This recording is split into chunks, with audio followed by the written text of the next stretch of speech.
And basically, there's kind of three big routes. There's big publishers like Penguin Random House, or they're just like massive publishing houses. And in order to get your book there, you have to first find an agent because only agents can send your book. So it's like a process where you have to send emails to agent and be like, hey, do you like my book idea? And then they're like, yeah, I'll take you. And that can take a long time. And then the press will publish you.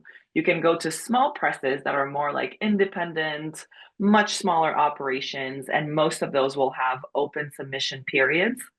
So what I would do is, so you can literally go to like a bookstore and look at the books like, oh, who published this, and kind of like look up those presses. Sometimes bookstores will have a small press section, Yes. and those are really great because usually they take kind of more risks in terms of like books that are not necessarily commercial or that could be a little weird, or authors that are not known and things like that. And then you can look at their submission periods, and then you can just submit your manuscript whenever that's open.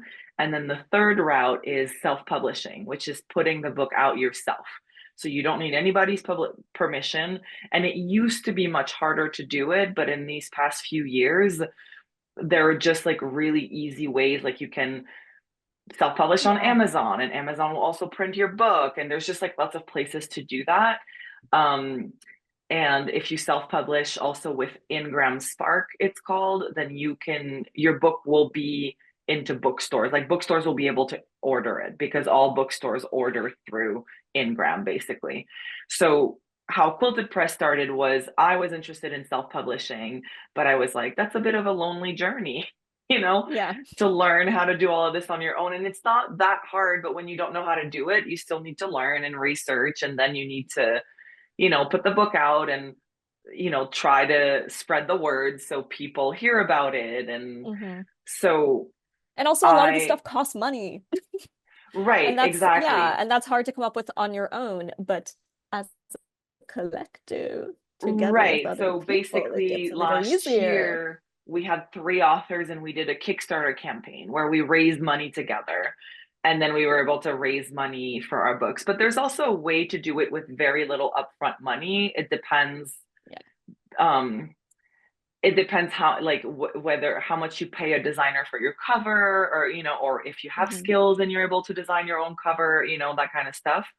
So for Quilted Press, it was basically just, let's get together, and then that way also, if I develop relationships with certain bookstores for my book who have bought my book, then Mia can also like Yeah. take advantage of that for her book. Like she doesn't And have to vice kind of versa, rebuild all of bookstores that that on her I own, know and vice about versa. and my Exactly. friends, I'm like pulling into Alex's book and KG's book, the other author on the press. And like, there's been a lot of, I have found, sorry, I'm jumping in, LOL. No, no, no, go ahead. That's great. But I just wanted to say that at least from my end, like I came in, um, I'm like the first author to come in after their initial first wave of books that they did. And so I kind of got to see the process happen. And it to me, I just thought, okay, this looks like you get a lot of the benefits of traditional publishing, but you get all the control because you're doing it entirely yourself. Like I didn't see any cons to doing it this way. I guess if you're like the only con might be that, oh, I might not get the name recognition of a big press. But to be honest, for the books that we published on Quilted Press, they were not going to most likely get recognition by a big press anyway. And we're probably never going to get published anyway. And because they're not the kinds of stories, and we are not the kinds of people that big publishers are willing to take risks on.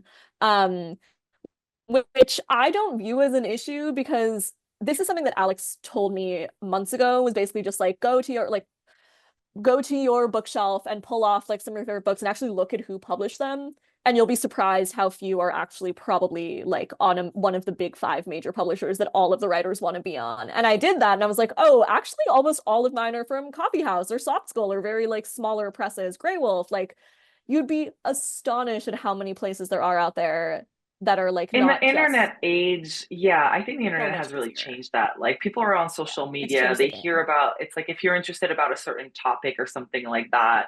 Like I write about polyamory. If people are like online looking for stuff about polyamory, it doesn't matter how the book got published. It's just if they find out about If it it has the right keywords, and they're they gonna find it. right, exactly. Yeah. And then it's like, can they buy it easily? And it Hmm. used to be harder for that, but now with like all the new systems in place for self-publishing, it's actually really easy. Yeah. Um, I'm gonna drop the Quilted Press website in there if you want information. And you can also just like Google like self-publishing and stuff like that. There's like tons of Yeah. articles about that. But yeah, that should get you Yeah. started.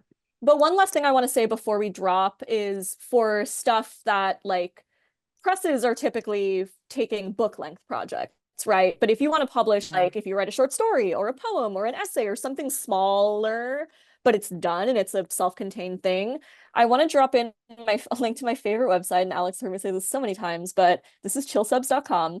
I love it. And part of so this is a free database of over 3,000 lit mags on the internet. And you can sort them by all kinds of things. And there is a filter in here to sort by like ages 18 and younger. So there are so many lit mags on this database that only publish teenagers, and you can go in there and then send them your work. And Chill Subs is this site, like I don't really know how anyone was ever a writer or like submitting lit mags before this. Like there was submittable, but it's like a bit clunkier, and Chill Subs works a lot better, and it basically just aggregates all the data and like links you out to each person's own website. But it's yeah, it's any lit mag you can imagine. You can sort them by any kind of metric, what kinds of genres they accept, what age groups, if they have themes, all that jazz. And when I first started publishing my work, right after I graduated from college and I was 21, and I had nothing. I had really nothing on the internet. I wrote for a magazine in college, but it was like a school magazine. So like the publishing, all that stuff was basically just being read by students. And I went to Chill Subs and started just putting in parameters for anything that fit the random stories I had. I was like, okay, under 5,000 words, fiction, open for subs right now, and for 21 plus people. And then just sent my stuff to so many magazines, and almost every single byline I've gotten has been from this website because it was a magazine I never heard of, and I used Chill Subs and I found it that way. And I just started like, it makes it so much easier to mass send your stuff out to a lot of places at once. And publishing is really a numbers game, and it's really just about like dedication, because you're going to get a billion rejections. You just are. And that's because it's super subjective. This is an art form. Not everyone's going to like your stuff, and that doesn't mean that there's anything wrong with your stuff. And it doesn't mean there's Or anything wrong with the sometimes it's not person. even that they don't like it. It's like it might not fit with what they're looking Right. for this particular issue, or And they they might might have have a lot published of something stuff that's, yeah, similar. exactly. Yeah. There's like all kinds of, or maybe they just didn't eat lunch before they read your thing and they were in a bad mood. There's a million reasons. I wish I'm dead serious. Like there's a million reasons why. I used to work in college admissions, and they would tell us, like the admissions officer would say, if we like just didn't eat lunch before reading a student's app, something as simple as that can throw it. And like, which is a crazy thing to admit, but that like it's just so the point is it's very subjective, and to not take a rejection to heart too much. Just think of it as, okay, like this is not going to be the home for this piece right now, but it very much might be the home for another piece later. Or it might just be something that you just are like, okay, whatever, next, on to the next. And with this tool, it's so easy to find another place to just try again.